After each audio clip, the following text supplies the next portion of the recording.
give your own introduction. Cool, cool. All right, thanks, Ryan. Okay, can folks see my screen share?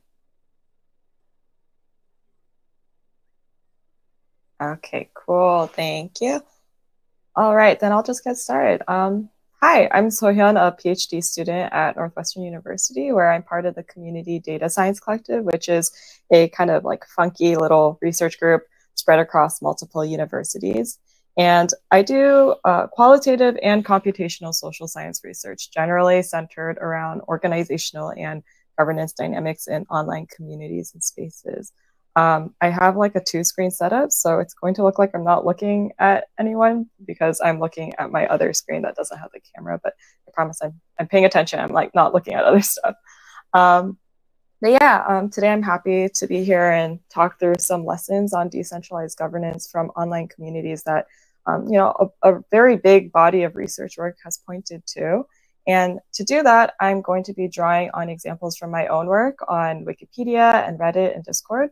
But I'm also going to reference a bunch of other work that I know of by some really fantastic researchers in this field. So this is just a quick overview of what I'm going to talk through in the next 45 minutes. So you have a sense of what to expect. First, I'm going to kind of just like quickly make the case for thinking about online communities as an interesting example of decentralized governance efforts.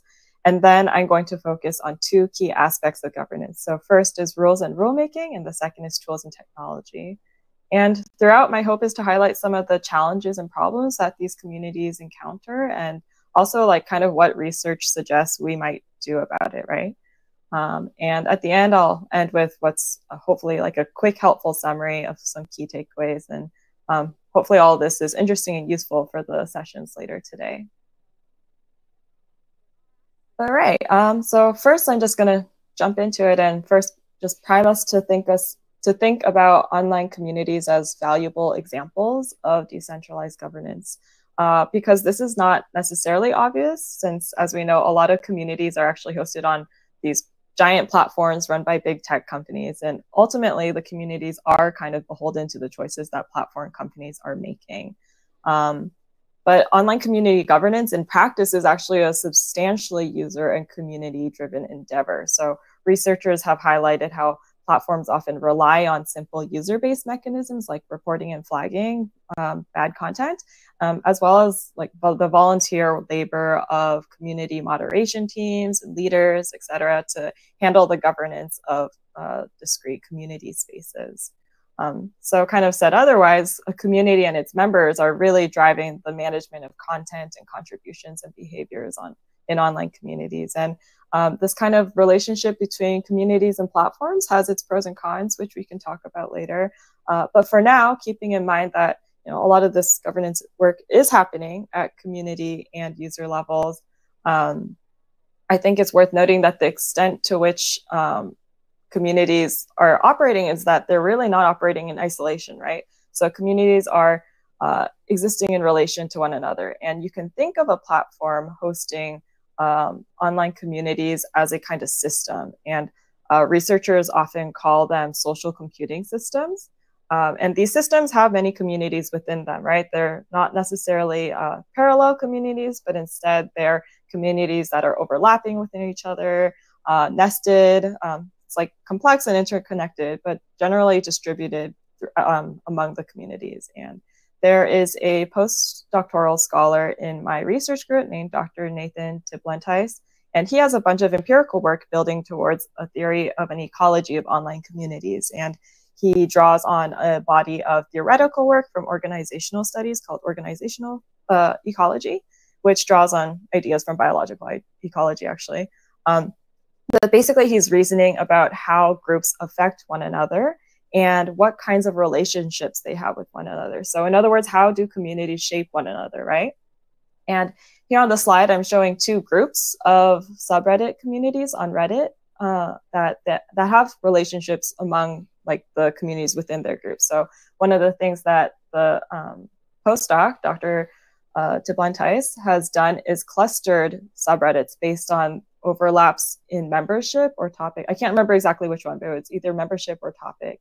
And using like basically he did some machine learning to classify them into these clusters, and then to try to figure out how these communities might influence activity in one another. And he uses these clusters to measure and characterize what those relationships might look like. So like, does activity in one community lead to a decline in another, or does it lead to rise in another? So is it competition or mutualism, right?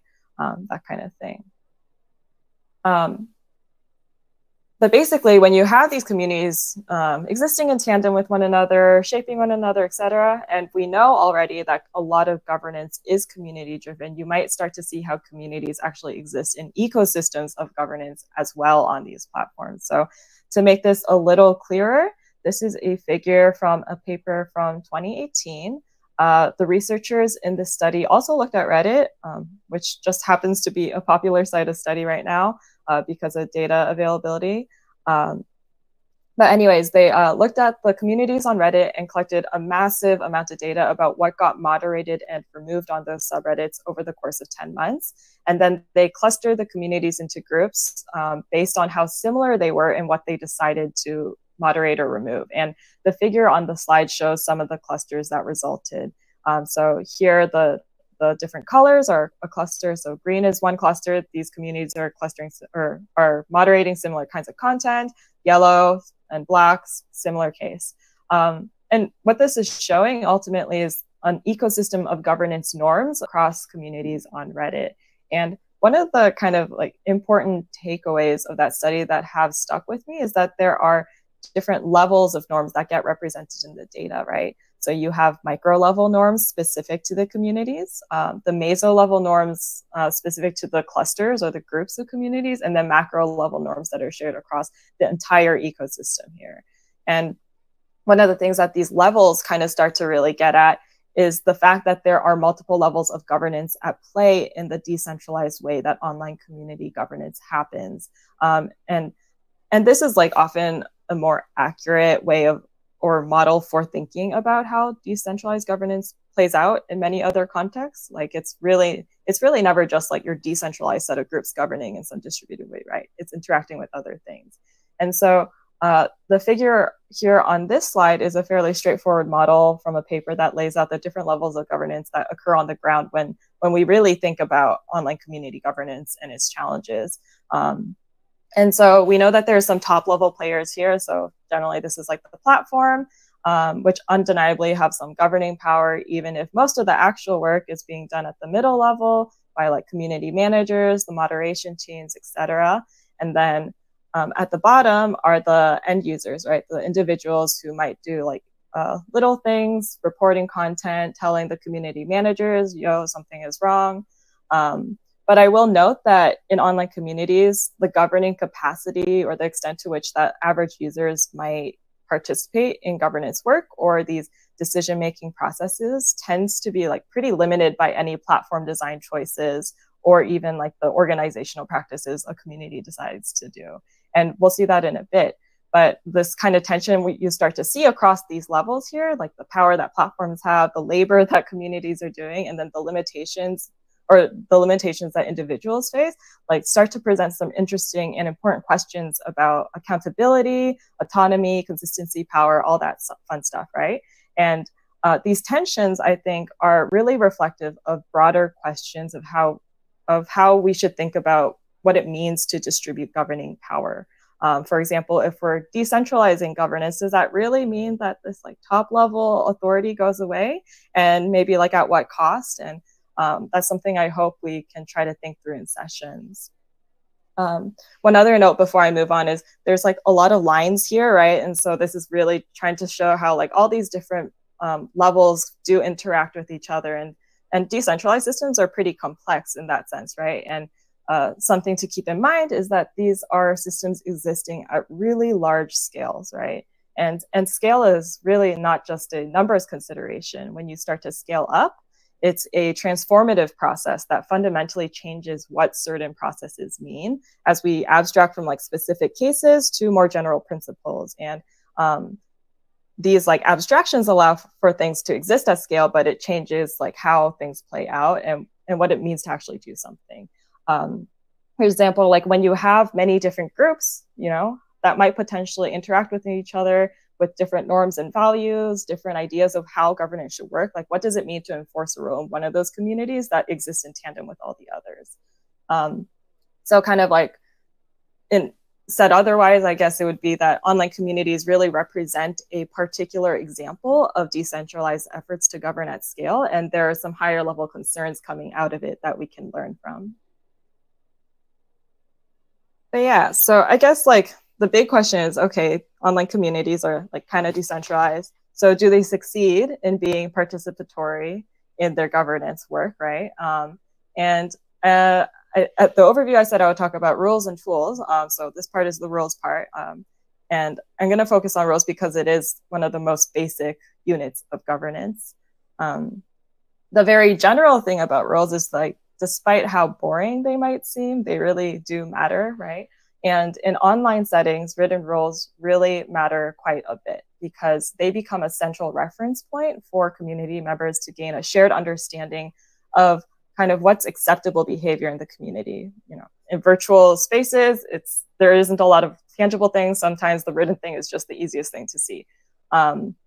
This is a study from 3 years ago by a Cornell professor named Matthias, who did an experiment on Reddit, specifically with the R science subreddit. And he did this with their permission. He was working with them. And he found that simply displaying the rules more prominently on the community really affected the way that people adhered to them. So here's just a quote from the study. Compared with discussions with no mention of community expectations, displaying the rules increased newcomer rule compliance by over 8 percentage points and increased the participation rate of newcomers in discussions by 70% on average. So it's like this very simple tweak that made a huge difference for this community. And we can try to think of like why that might be. So we also know from like other work in political science and other departments like economics that rules especially work better when the group that's using them has like kind of internally developed them and understand them like intuitively. And there's a Nobel Prize winner, Elinor Ostrom, who has done a lot of work that kind of talks about this. And some of her work really points to how the internal development of rules is a key factor for successful commons-based resource governance, like decentralized governance work. And so this finding that simply pinning the written rules that the community has made over time improves compliance and behavior leans into a kind of logic that is important for people to easily access the expectations of a space and figure out how to internalize them. Something to note about the rules, though, is that even though it's important to have like this bottom-up aspect to them, other work shows us that rulemaking itself often becomes more closed and rigid to like the broader possibility of creating more rules from the bottom up or having people change rules over time. So in other words, like rules begin to formalize quite a bit and resist change by newcomers. And on this slide, I'm showing 3 figures from one of my projects, which looked at rulemaking on 5 language editions of Wikipedia. So some background context about this study is that Wikipedia in principle has a really participatory form of governance. Like not only can anyone edit and make rules, anyone can also enforce a rule by citing it in text or conversation. And Wikipedia stores its rules on very accessible, like regular wiki pages. Anyone can go in and edit them, talk about them on what's called like a talk page. And all of this activity is very faithfully logged in Wikipedia through its like dump database. But when we look through this data and kind of start thinking about the patterns and how rulemaking happens, we see that the participatory dynamics of governance tend to decline. And there's some prior work that starts to support, that has like started to point to this. I was trying to expand it across language editions because most of that prior work was on English Wikipedia. But here, basically, the first figure shows that most of the rules of a Wikipedia language edition are created pretty early on in its lifetime. And the second figure shows that any edits to these rules really peaked on average in the first 4 to 6 years before starting to taper down. And so basically you have like a set of rules becoming like there's like kind of a path dependency, right? Like everyone creates the rule at the beginning and then they just kind of lean on them later on.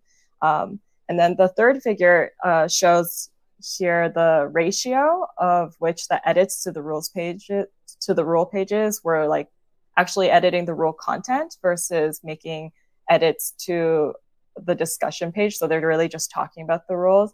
And over time, you see that there's like a general decline, like everything starts to shift towards discussion. And so like even we see that not only are the number of edits declining, they're actually becoming fewer edits to the actual rule content itself. And this rise and decline reflects a broader pattern of rise and decline in participation on Wikipedia.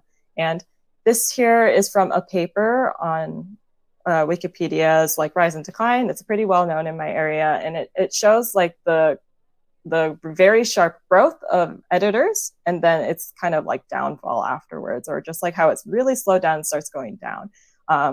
And the paper highlights how some governance processes in particular become less friendly to newcomers because they start to create these barriers to entry for people. And in turn, newcomers start to participate not only in governance, because there's like these hierarchies and these things that they don't understand about the culture, the normative culture of the space, but also they start to participate less like in editing Wikipedia more broadly, which is kind of a problem for Wikipedia because it's all volunteer contributor based, right? And I think this is important because Wikipedia is very decentralized in governance in theory. Like that's part of its ethos, right? It's decentralized to the point that we really expect it to be quite participatory in governance as well. But we actually see instead that decentralized does not mean participatory. And in fact, you have to do a lot of other things in order to make things participatory, even in decentralized contexts. And so here is just like a couple of things that are happening that often pose challenges to sustaining participatory dynamics in governance. So, you know, like I said, the stuff about like the newcomers versus the old timers, you know, there's hierarchies developing among the participants, even though technically anyone can edit, not anyone actually does because of these kind of unspoken norms. Once you start having a lot of rules set at the beginning, processes also become more formalized and less flexible, which in some ways is necessary, right? Like when you're working at the scale that Wikipedia is, there's a lot of people, there's a lot of unknowns, including maybe like bad faith participants who are just there to like ruin things. And so there's like a tension between wanting to formalize, but also trying to systematically manage the potential problems that Wikipedia has, and the need to record and log this data so that you can try to anticipate future cases, right? And then the last thing here is also, maybe all of this necessarily isn't a bad thing. Maybe it's really just the fact that Wikipedia is stabilizing as an institution. So like the pattern here with like all the rules showing up at the beginning, maybe that's just like a normal, the normal life cycle of an organization, right? There are, however, some like clear dynamics that play out where like this kind of tendency towards formalization can certainly be a bad thing, or like tendency towards structure, I guess, can be a bad thing. So this is a pretty famous example from a scholar named Joe Freeman, The Tyranny of Structurelessness. And in the essay, Freeman describes a radical feminist group that has no structure. So it's like completely decentralized in theory. It's kind of like Wikipedia, right? It's like structureless. Anyone should feel empowered to participate, et cetera, et cetera.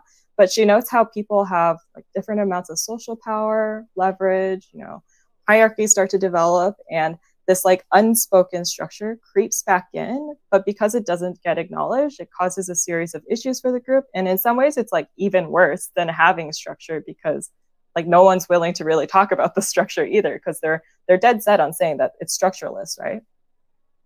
And so overall, in a lot of these like online community spaces, these like decentralized online spaces, we do see a tendency towards formalization, sometimes bureaucratization, and this distinct move from open to more closed systems, even in participatory spaces. And this is sometimes called institutionalization. Some people think of it as a good thing. Some people think of it as a bad thing. We can kind of like debate what's good and bad about it. But I will say that it's not necessarily a bad thing, but it does really mean mindfully developing tactics and structures to support healthy dynamics of participation in decision-making processes in your community. So here are some like quick and dirty key challenges when formalization structure exists. And some of this is like kind of a repeat of what I said earlier, right? So like, you know, people have to socialize newcomers. There's informal hierarchies. Some other things that maybe weren't super clear from previous slides is when communities start to impose rules and values from the top down, they're often less effective, and it creates like less opportunities for handling conflict or changing those expectations and norms for community members. Other challenges that online communities often face is like finding good consensus on how their communities should be operated, the values, as well as creating opportunities for like getting that kind of input from community members about rule development and enforcement, just like trying to make things more transparent for participants, right? And then kind of speaking to the earlier point about Wikipedia and this like the scale at which Wikipedia operates, there's also the challenge of balancing your desire for open participation, but then also effective governance at scale, right? Especially when you have potentially bad faith actors. But some communities do manage these issues quite well. So kind of like that said, what makes the difference? There are like a few key things that are quite simple, I think, that make the difference here. And first is like, don't pretend that there's no hierarchy in what is essentially a social organization, right? So in the case of Wikipedia, after they started realizing that there are all these problems with newcomers, especially the way that governance was starting to make participation difficult for newcomers, they started developing new strategies for onboarding them effectively so that, you know, they felt welcome in the community, that they understood how the community worked, and that they were getting more and more familiar with how the rules work too. Because what would often happen is like people, like the old timers would start like citing rules at newcomers, and then people would feel kind of intimidated to ever edit again. And one of the kind of initiatives that Wikipedia still sustains is Tea House. It's this place where newcomers are specifically meant to like come and get help about how to get started on Wikipedia. And then there's also, from my own work, I have seen that there's like really a need to balance these overarching principles across the entire system with opportunities for communities to interpret them on their own. So the work on the Wikipedia language editions and rulemaking showed that there were some really key principles at the beginning, or that like key rules that were established at the early stages of Wikipedia, and they tend to hold the wikis together. But at the same time, the wikis are successful because they developed their own interpretations of those key principles on the ground to fit their own needs in matching that overarching mission that binds Wikipedia language editions together, right? And then finally, another thing that is quite helpful that I've seen across communities across platforms is creating regularized processes for communicating with the community, right? So these can be like regular check-ins with community members about what's going well in the community, what's not going well. This screenshot here is from Discord. I'm on a community there, and this group very frequently, very regularly hosts office hour sessions to understand what are the problems that moderators are having. And anyone can join these. And part of this is like to make a very clear attempt at transparency with community members, involving them more to understand what the problems are and how to mitigate them.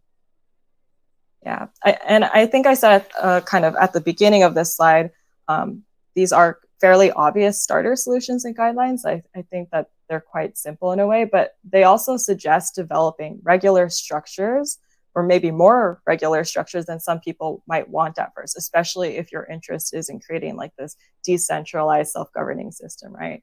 But I think the irony of successfully creating more participatory governance is that in some ways you kind of need to create structures to support this kind of regular interaction with community members instead.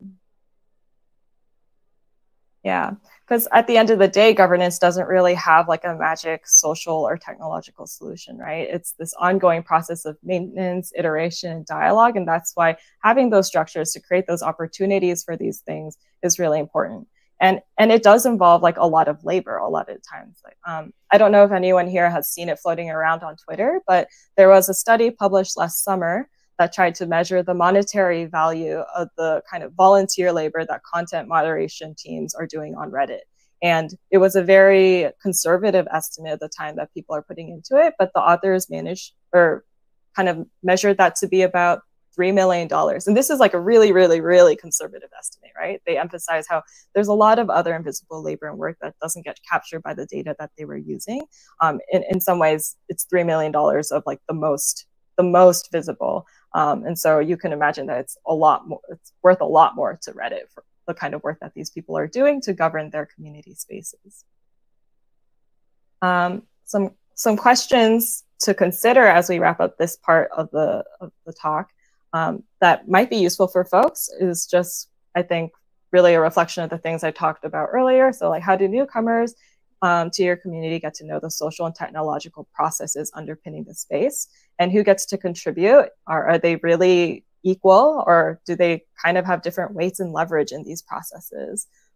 Where does the decision making happen, and how does consensus about any changes to community values and rules get communicated across the community, as well as questions about like, how are community rules evaluated? Like, how do you assess that what you have right now is working for you? For now, let's pivot to talking about tools and technology, because this is also really important. And in some ways, I think the dynamics that we see in previous slides can really be exacerbated in technology.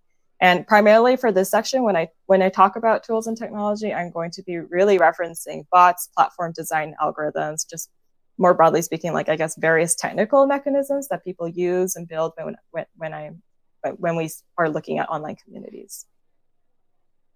And in particular, I'm going to run through 3 things that technology can do. So the first is how technology encodes values. Second is how it formalizes systems. And the third is how it obfuscates, usually like obfuscates problems, but also obfuscating values. So when I talk about technology encoding values, what I really mean is that technology is not agnostic, right? It reflects our own values and it puts it into code. And so here's a quote from a participant in an interview study that I'm currently running.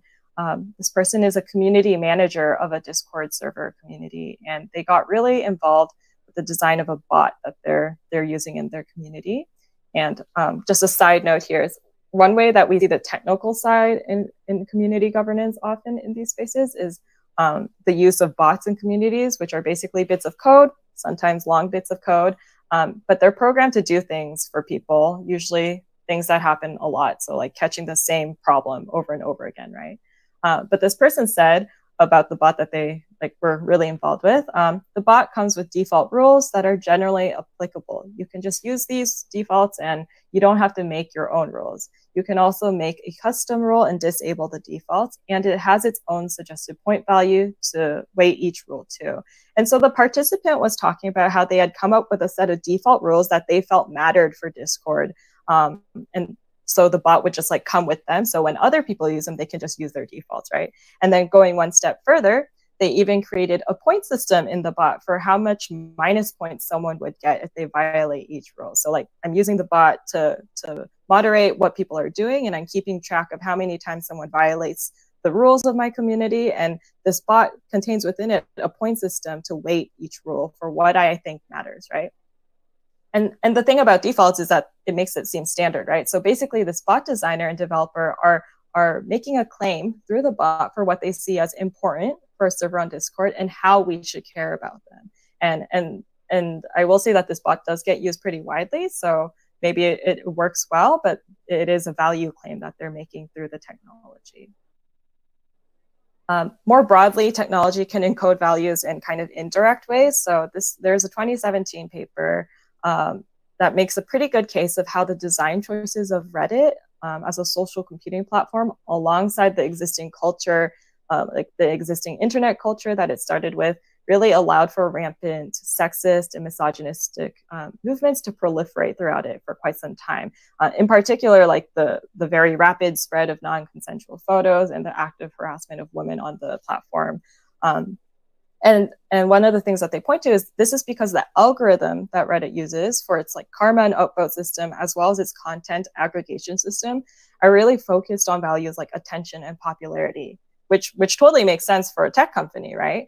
But this is in place of designing for other values that might reflect concerns of what content looks like and whether the space is safe, appropriate, and contributes to healthy participation and discussion. The author also noted how this happens because there's already existing toxic online cultures, right? And the kind of like platform design choices that Reddit had just happened to really feed into that because of some of a subset of its user base. And so this is a really classic example of how technology takes in values and then really fundamentally shifts in the kind of effect it gives. And there is this huge body of work that continues to grow, that's also thinking about how technology encodes values and usually the negative impacts of these encodings. Happy to direct you to more resources, but a lot of it is kind of outside the scope of this particular presentation. But at the same time, I don't think I can quite emphasize strongly enough how important that dynamic is. One thing that comes out of encoding values is that technology can also really formalize systems and like processes and organizations, right? So just taking a step back and remembering that online communities are both social and technical systems at heart. So for example, on Wikipedia, bots do a ton of the work to support the contributions of editors. And sometimes they're making contributions to Wikipedia themselves, right? Making reference fixes, adding content, etc. But also like automating the enforcement of rules and expectations and values that are contained in the rule pages that we were talking about earlier. And so these technical mechanisms systematize how certain values are enforced, potentially to negative effect.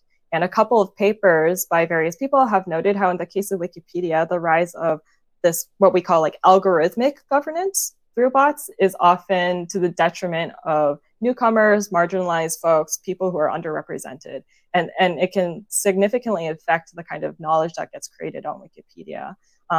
And in turn, it's affecting the way that people anticipate and think about how to make contributions to Wikipedia. And looping back to the kind of ongoing interview study I'm doing with Discord, there are certainly similar cases. So, you know, bots do simple things, but they also show an inability to parse nuance because they just don't have the same kind of processing capabilities that people have, right? So for example, this is like a list of some popular bots. Dino is one of them. Dino is a basic moderation bot that allows people to filter content, is one of its main features. But the filtering is like a pretty coarse-grained tool. You just kind of put in keywords that you want the tool to catch. And a lot of the people I talk to often note that there's always going to be some nuance lost. So either people get unjustly filtered and then they start complaining to the community managers, or people are finding like sneaky ways to try to subvert the bot. And all of this happens because technology, like bots and algorithms, take in inputs, right? Like that's fundamentally how they work. They take in input data and they think about the data and then they output it. But these inputs are really just approximations of what's happening. And when technology is just using approximations, it can in turn generate brittleness. I was speaking to a postdoc at UCSD a few days ago, and something they said like really stuck with me. So they do a lot of work on data collection and what that means for union workers. And she noted that data collection is like really the first step in automation. And in turn, it also can become like the first step in degrading human labor and processes because it needs to simplify and approximate things. And I'm paraphrasing here, but I think it's a great statement because it makes you ask like, at what cost does the technology formalize your process, right? And with bots on Discord, at least, we know that they're doing great things for people at scale, you know, catch the same bad word a billion times. And in the case of Discord, the bots are often developed by people who have experience on the ground running a Discord community. So they're like really driven by needs that people are facing on the ground. And so there are opportunities for people to like customize certain settings in bots, et cetera, but these options are still limited and change how people need to manage their community space. So instead of the tool adapting to them, sometimes they're adapting to the tool, right? They're also dependent on bot developers. If the bot breaks, they might not know, or they will know very well because suddenly they have a ton of problems in their community. So these tools are standardizing and transforming how people participate and manage their spaces. Yeah, and there's a lot of other work that really talks about how when you adopt technology, your organizational practices change, right? And this is a quote from Stuart Geiger, a professor at UCSD, who has done a lot of stuff on bots on Wikipedia. And he notes how the algorithmic systems on Wikipedia don't eliminate the need for human labor, but instead they're transforming the kind of work that needs to take place, as well as what it means to be a Wikipedian and participate in the community.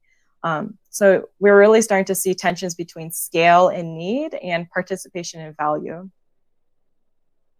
But kind of like an aside, I also want to say that this is not all bad. Just like I mentioned with rules and how formalization in rules reflects stabilization, the technology formalizing things can mean that things are more consistent in ways that people aren't, right? Like the same rule is always going to be enforced in the same way. That can be a good thing. Once people understand how the technology works, they can act accordingly and organize around whatever the tools that they have are doing. And many of the people I spoke with on Discord describe how bots really support key aspects of their governance work. Like they really are critical pieces of infrastructure for them. But ultimately, these tools are working alongside other efforts to make it work well. And then finally, one more tension or one more dynamic that technology tends to generate. I just said that technology can make things more consistent for people, but that's only in certain cases. In other respects, technology can really make quite unclear what's going on. And in turn, I think it can obfuscate important things like accountability. And I'm focusing on accountability here because there's this nice essay from 1996 to lean on. But we could talk about other things later on. But in the 1996 paper, a philosopher named Helen Nissenbaum, who you might recognize from her work on privacy now, like contextual integrity, et cetera. But Nissenbaum outlined how computers make lines of accountability extremely unclear. That is, like when something goes wrong with a piece of technology, increasingly we don't know who to say is responsible for it. And then it becomes difficult to understand how to correct the negative impacts of it. And the essay outlines 4 ways this happens. So the problem in many hands. When you're creating software, for example, there's many people involved. And so there isn't a single person to attribute blame to or responsibility to. The problem of bugs. So one thing that we tend to do with software and computers and technology is say, oh, it was just a bug, like there's no one to blame, right? Or conversely, we blame the computer, right? And that's kind of a mismatch with how we should think about accountability because computers technically don't really have much agency. And then the 4th is software ownership without liability. So when the people who are selling technology to you but claim no liability for any impacts it has. And we absolutely see all 4 of these things today with online community governance. When really horrible things happen at large, for example, Facebook inadvertently supports groups that call for genocide or something along those lines, the course to correct this and who to hold responsible to effectively make things better remains really, really unclear. There's a lot of people at Facebook making the program, working on the algorithms. Who do we blame? All of them? Who do we talk to? Sometimes there's just a problem in the way that Facebook is being developed. So the problem with bugs. Sometimes people just blame the algorithm, right? Or just Facebook as a platform. And then in the 4th part, we also see like Facebook tends to shake off responsibility for things that are happening in community spaces by arguing that communities are responsible for their spaces too. And there's like some legal mumbo jumbo that happens in the US that allows them to kind of bypass responsibility for hosting bad content and stuff. But we can talk about that later too. So the question is like, okay, how can we deal with these problems of like technology obfuscating how we can handle responsibility and accountability? And the challenge is, of course, that there isn't really a clear or easy answer. And I wish that I had the clear and easy answer for you all, but I think then I would probably already have my doctoral degree. But Nissenbaum notes in the 1996 paper that these are all pretty difficult to handle. Like any question about accountability is going to be difficult to handle. And if you go back to the literature, there's also almost never really a clear answer for how to deal with it. But there are some strategies that Nissenbaum points to for improving a sense of accountability or improving mechanisms of accountability in cases where technology is involved. So the first is like establish an explicit standard of care. The second is recognizing that accountability does not equal liability. And then the third is having adequate policies still for liability to reflect expectations on paper for people. And I think one of the things worth noting about these three aspects is they all really point to more organizational and social expectations in strategies in order to make the tech work, right? And I think that reflects in general what needs to happen in order to leverage technology effectively for governance. There's a lot of like social scaffolding you kind of have to do in order to make the tech work, essentially. And I'm going to mostly highlight two aspects of this. So first, there is a pretty big and growing body of work which argues for user and community-led innovations to drive the kinds of technology that people are using in their community spaces. So in a way, this is similar to like this kind of bottom-up dynamic of rules that I was talking about earlier. But essentially what this calls for is a customization of tech and tools to meet community needs, and also so that the community can actually understand what's happening with their tech, right? One of the reasons why the bots work well on places like Wikipedia and Discord is because that they are largely user-created innovations. Of course, there's like some other kinds of stakeholders involved, but and it's not perfect, but to a large extent, these tools are created by the needs that people see and understand on the ground as community managers and stuff.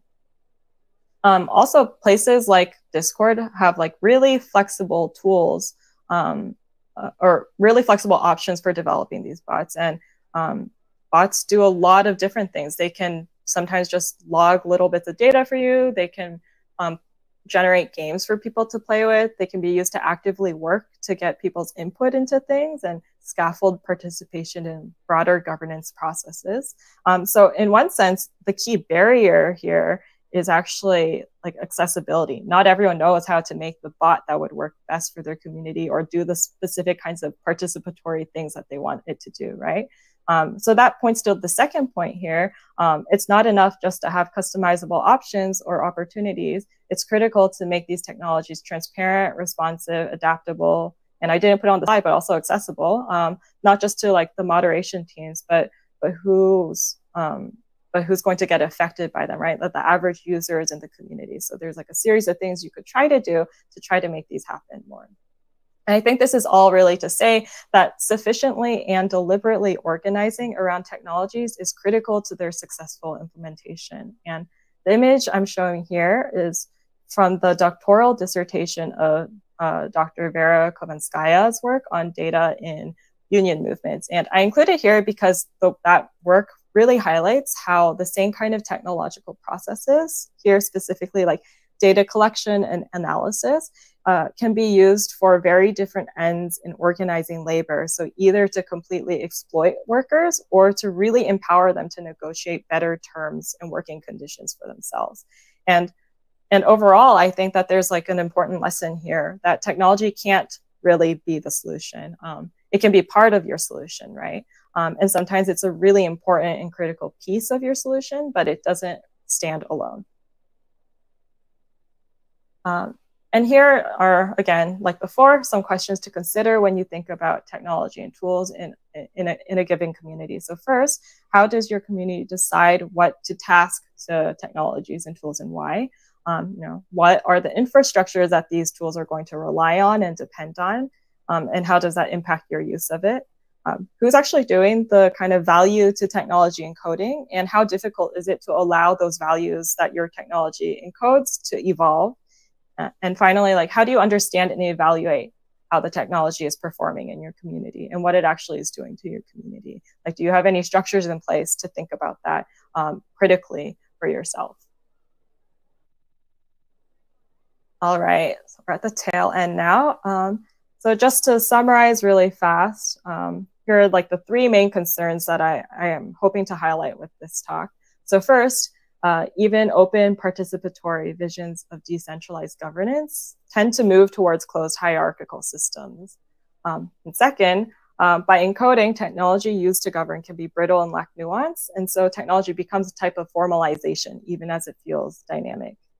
And lastly, what we were just talking about, how technology obfuscates the meaning of values in practice and can make important things like accountability really vague.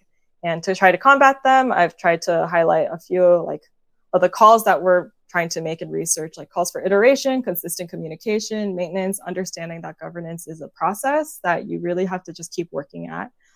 Calls for deliberate organizing to make sure that the technology is working the way you want it to. And then also just like calls for explicit care, standards of care around technological use, establishing strong norms around how technology should be used and like what role it's really playing in your community. All right, I think that's the end of it. Thanks so much for listening. I'm happy to chat more.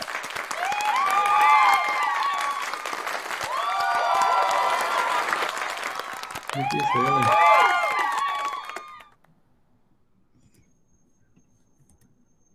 I guess we'll meet this afternoon, and personally, I took a lot of notes in Figma where we're going later, so we can